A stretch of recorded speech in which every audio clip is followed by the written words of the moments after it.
You are listening to a Clarkesworld Magazine podcast with your host and narrator, Kate Baker. Greetings, Clarkesworld citizens. How are you doing? Welcome to August 2021, issue 179. I hope that you are well, wherever this finds you, whatever you're doing. And thank you for listening.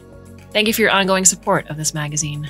If you have a few dollars, please consider going to patreon.com/Clarkesworld. Your support is appreciated each and every month and allows us to put out great content, like this story and many, many others. It also pays for the podcast, and the nonfiction, and the art that you've come to love here at Clarkesworld. So whether this is your first podcast or your over 550th, welcome. Thanks for staying. And come on in. Our first story is titled Candide, Life by Beth Goder.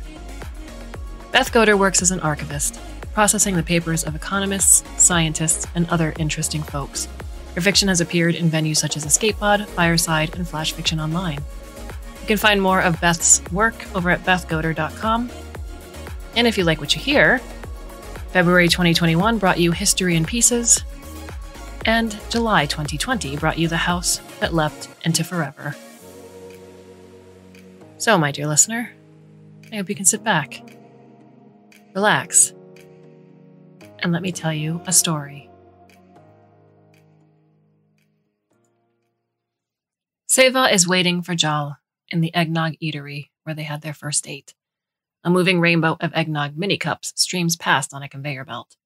She grabs a birthday cake nog, removing the cup from underneath the safety dome. The aroma triggers an access request in her microenvironment, which she grants. The smell of sugar, milk, and chocolate engulfs her. Even though she had cake for breakfast, leftovers from her 19th birthday party, she wants more. It's her policy that you can never have too much cake. Seva sets her microenvironment to play the overture to Candide on loop. The intensity of the first few measures is a roar that lifts her entire body. She conducts compulsively, her arm twitching in time to the music. She doesn't care who sees her. When the main theme comes in, that soaring melody that runs up against the frenetic pace of the whole, but is never swallowed, her heart feels like it is transcending her chest. This is music. The third time through, she makes an emotion capture. Candide. Joy. The capture isn't professional quality, not artwork or anything of value, but she's still happy she made it. It doesn't have to be good. Her use to society is in creating music, not emotion captures. That's how she claimed a spot at university. Musicians, her mother says, will always be needed because digital mechanisms can't reproduce music with the correct level of emotion. Her goal is to become a symphonic percussionist in a city with a population of at least 70,000. She reviews Candide, Joy. Clearly it needs work. The capture contains her soaring emotions, and the overture itself could never disappoint. But the sound of the eggnog conveyor belt is perceptible, and she neglected to imagine a visual. The eye view is simply the default blue. I should just garbage it, she thinks. Send it to Delete Ops, who will take it off her implants and her backup storage and hunt it down from any digiworms that have already grabbed it. And maybe even pull it out of her perma-memory file if the rumors are true. But Candide, Joy, contains this one pure moment. So for reasons she can't explain, she tucks it up into her Nova storage. She swipes a spicy shrimp eggnog, and then a multicolored nog with a disconcerting titled Best Seeds. 40 minutes and 5 nogs later, Seva wonders if Jal is ghosting her. But as she's tossing her last cup into the dilator, Jal runs in. I've got to show you something, he says, without preamble or apology for being late. His hair sticks up like a wave, and his implants are set to make the tips glow. A fitted shirt hangs over precisely ripped jeans. He wears a ring on every finger, and 2 on each thumb. Real rings, not digitally imaged. Seva wishes she had downloaded a new bracelet mod. He already saw the floating triangles when they jumped into the neon pond by Kaluki Woods on their second date, but it's too late to change now. He grabs her hand, which feels a little like listening to the first measures of the overture to Candide. She pushes down her breath. You're late. He asks if it's cool if they go back to his workshop because he wants to show her his newest sculpture. He's been working on it for months, and she'll be the first one to see it in its completed form. Her bracelet triangles shimmer all the way up her arm, responding to her spike of adrenaline. She digitally slams off the emotion mod, but not quickly enough. It's so obvious that her heart is pounding. She triggers her auto-pay to settle her bill before they both dash out to the street. They wind their way through downtown. Their microenvironment automatically blocks the smog. The city is like a chaotic percussion section. All crashes and footsteps and the staccato notes of voices, but she never mutes ambient sound. The city makes its own sort of music. An art reveal is something special, even better than the night sky simulator they did for their third date, which was super romantic. She's only known him for 3 months, but maybe they have the potential to create something of value, like a relationship contract or a joint artistic project. They hop into a transport pod. His hand is still clutching hers. She puts her head against his shoulder, and he slips his arm around her, bringing her into the intensity of his warmth. Jal's workshop is jammed into one of the university's buildings, partitioned to the exact millimeter. Tools line the walls in neat rows. A scraggly broom rests in the corner. An orange couch is smushed against the wall.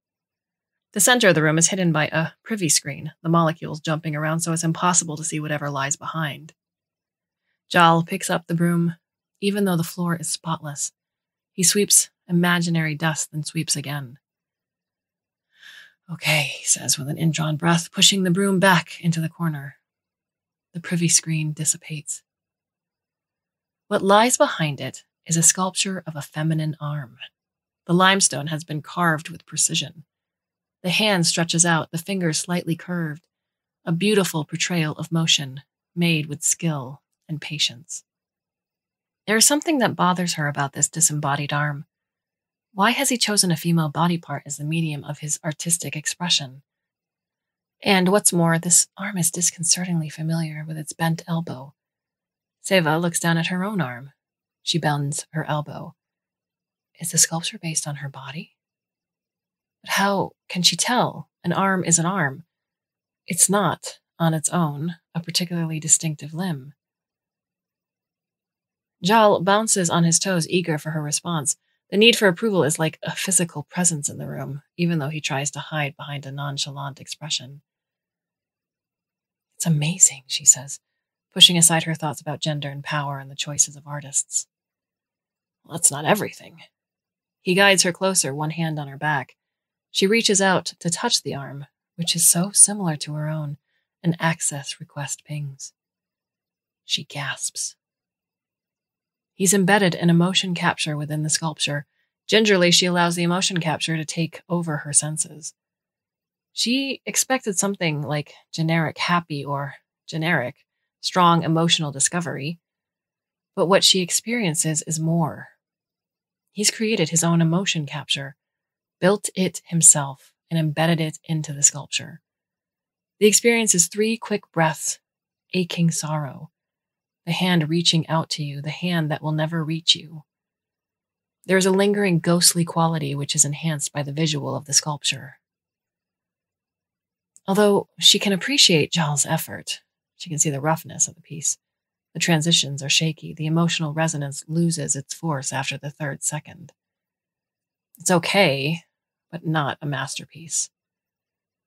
Jal's no Salavonic, but who could rival singular raindrop falls on back of wet bird or violinist collapses on stage? Seva comes back to herself, the residuals of the capture drifting away until there is only Jal by her side and the sculpture in front of her.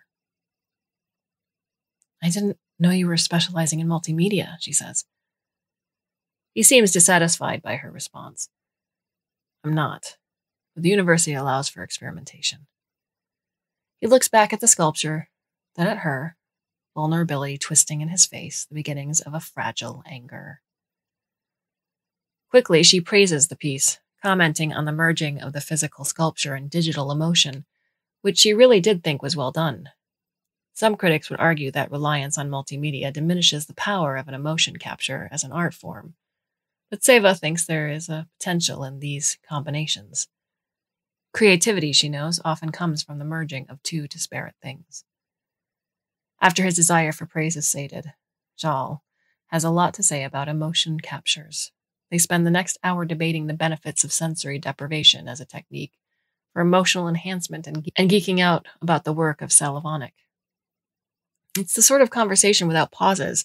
They both have so much to say. I made something too, Seva says, caught up in the enthusiasm of their conversation. And not art, she adds quickly. Just something I felt today. She pulls up Candide, joy, debating whether she should share access. You make emotion captures too? Somehow the timbre of their conversation changes, the excitement leaking out. Jal's voice is neutral, but she senses something behind it. Not art, she says again, just for fun. Oh, maybe this was a bad idea. Never mind. I want to see it. She wants to explain that creating an emotion capture for her is like playing a string of 64th notes, which you can only do if you are concentrating very hard or not thinking about it at all. Instead, before she has time to lose her nerve, she sends him the access code to Candide, joy. His face, while he experiences the emotion capture, is animated with delight. This is a type of vulnerability, she realizes. This ability to see someone else having an emotional experience, even if the origin of those emotions come from without. She wonders what she looked like while viewing his sculpture, if her face twitched at the ghostly sadness of the hand reaching out. When the emotion capture ends, Jal comes back to himself. Now, the emotions flitting across his face are his own, and she can't read them. He is silent for too long. It's not art, she says again. It's just how I feel, how music makes me feel. You shouldn't garbage it, he says. I mean, there's some interesting stuff in there. It's not a terrible beginner's piece. The words are like a blow, but worse is the shame she feels at her reaction. He's just saying what's true, what she said to herself. She forces herself to laugh. The music is good, though. Yeah, it's a good recording. Jal pauses. Have you shown this to anyone else? I just made it this afternoon. Really quickly. I'm just saying this so you don't get hurt. Maybe don't let anyone else see it, okay? Suddenly, she wants him to see her doing what she's good at. Her real art. You should come to my concert this week.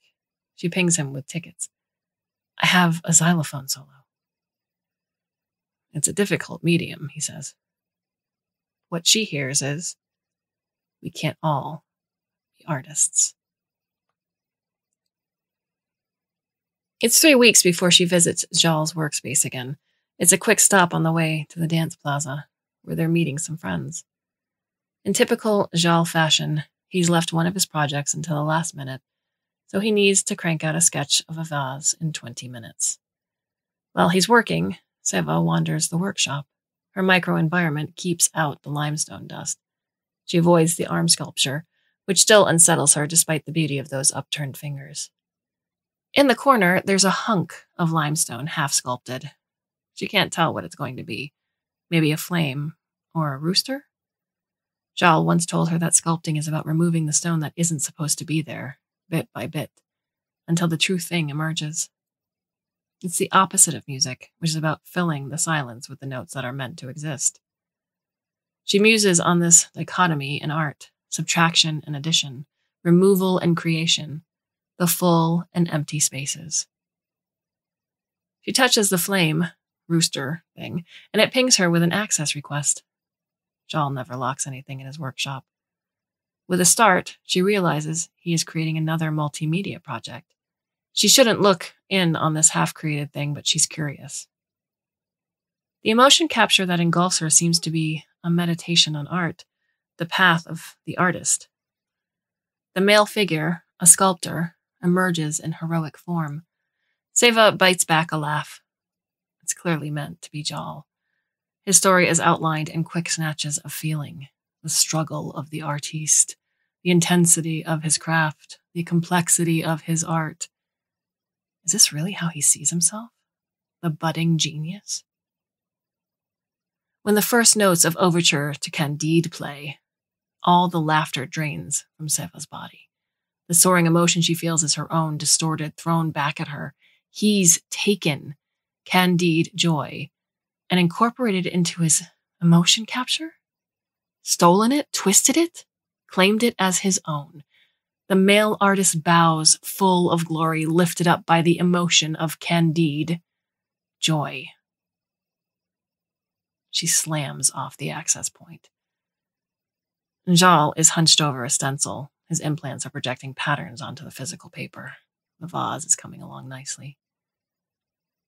"What is that?" says Seva. The rage in her voice causes him to jump. "A vase," he says, then sees she is pointing at the half-finished sculpture. With a wave of his hand, the stencils disappear. He's taken off his rings to draw, and his hands look strangely vulnerable without them. "It's not finished yet. I'm still tinkering." He doesn't even realize why she's angry. When I shared my emotion capture with you, that was just for you. Not for you to cannibalize into some narrative about yourself. She hadn't even known he was making a copy. The betrayal congeals in the pit of her stomach. "Everything that happens to me fuels my art." He strikes the same heroic pose as the male figure in the emotion capture, ready to take on the role of the persecuted artist. Has he practiced this pose in the mirror? "You took what I made. It's not your art." The moment crystallizes in front of her. What she says next is as much for herself as it is for him. "It's mine." He snorts. Do I have to give the stone credit too? For the first time, she looks at him objectively. His stylized hair, the precisely ripped jeans, the commitment to living as if everyone should acknowledge him as the great artiste. She chisels away at her image of him until the truth emerges. When she first showed him Candide joy, he was, she realizes now, angry. It's not that her emotion capture was especially good. It's that she dared to make it. She feels that there is a part of Jal that wants her to crumple and shrink, like the stone he shapes. She could take one of his precisely arranged tools and hammer the flame, rooster statue, until it turns to dust. She could ask him to destroy the stolen emotion capture, but she knows that Jal will never be able to use it properly, and he'll never be able to reproduce anything like it. Instead, she says, "Do you think he'll ever make anything of worth?" This question, so invasive and piercing, causes him to flinch. It is the question all artists ask themselves in dark, quiet moments. At its core, unanswerable. His mouth opens and shuts as he tries to gather himself enough to answer. Seva instructs her microenvironment to block out his form, his voice. Suddenly, it is as if she is alone in the workshop. Whatever answer he gives is erased. One by one, she scrubs out his sculptures from her view. Without another word, she leaves. Seva spends 2 angry hours in the eggnog place, blocking out all outside noise from her microenvironment. She plays a game called No More Cows, which requires her to roll a giant ball of milk droplets, picking up random items to make the ball bigger. The lost condition is picking up a cow. When she accidentally falls into a pit of cows on the 5th level, she rage quits the game. Instead of starting another game, she pulls up Salavonics, singular raindrop, falls on back of wet bird. A bird huddled under fir needles, alive in heartbeats, the beat of rain. In the moment before flight, one raindrop touches the bird, working softly into her feathers. That moment before flight, this small life, so full of wonder, so close to death.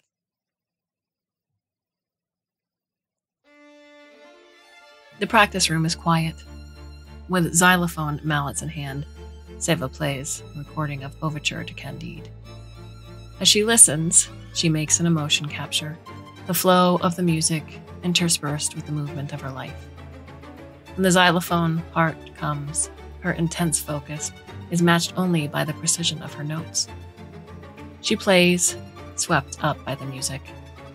The moments of her life bleed into the work, creating an experience that is full of her memories and thoughts and feelings. After, as she plays back the emotion capture, she realizes Jal is absent from her story, excised, as if he never existed. She doesn't know what to name this multimedia thing she's made, this emotion capture paired with music, so she finds a digital program to scan for a possible title. What comes back is this: is our only worth in what we make? This is a question she's thought about for a long time, but it's not something she can answer. The program must have picked up on her thoughts. She rejects the title. Instead, she makes her own. Candide. Life. She likes the simplicity of this title. The overture to Candide itself is buzzing with life, but it's her life too that's interwoven into the piece. Her thoughts and feelings, her perseverance, her doubts. Exhausted, she pulls the xylophone cover over the instrument and places the mallets in her stick bag. Before she closes the emotion capture, she saves the file with her name. She hesitates then, before she can lose her nerve. She uploads Candide Life, sending what she's made out into the world.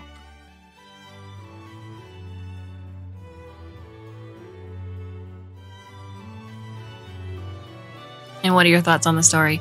You can leave us a comment or a question over at the Clarkesworld Magazine website itself. And if you don't want to make a public comment, you can go to the About Us page where all of our contact information is listed.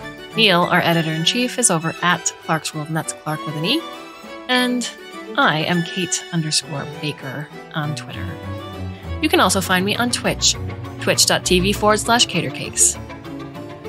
We have a whole slate of stories coming to you in August. I hope you can come back and listen, should you so choose. And until then, I bid you a very fond and warm, and hopefully very temporary